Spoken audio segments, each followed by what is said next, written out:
Bang, kat KL ni ada tak restoran banglo lama berkonsepkan romantik, klasik dan seram? Kalau boleh nak yang menu-menu kampung. Set talang kampung dia. Ada ni dia, Paku and Pontianak Restoran. Owner dia Daniel Zaini weh. Alah, yang ex DJ Radio Era FM tu. Shh, jangan bagi tahu orang. Seram ke? Jom kita masuk.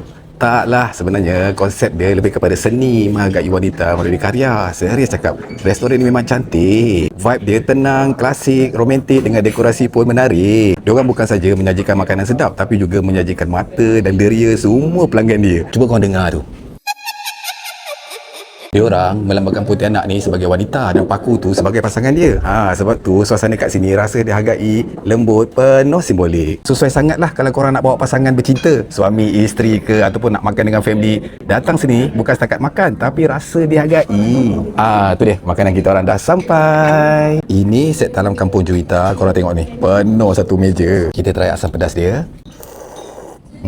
Kuah dia padu, pedas, masam, rasa kampung betul. Ini ikan siakap bakar dia. Ikan dia fresh, isi lembut, dibakar elok.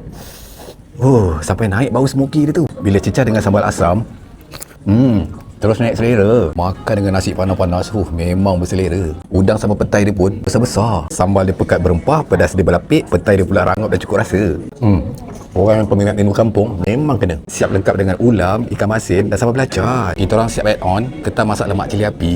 Kau tengok ni, kuah lemak dia pekat, berlemak tapi tak muak. Pedas cili api dia tu menyengat sikit-sikit je. Ketam dia pun isi padu, manis asli.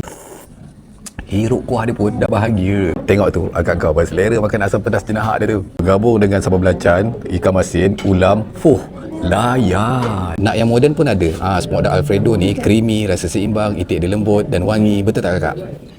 Kesimpulan dia, kalau korang cari restoran yang ada cerita, ada seni, ada rasa, ada vibe klasik yang unik, Paku and Pontianak Restoran ni korang wajib try.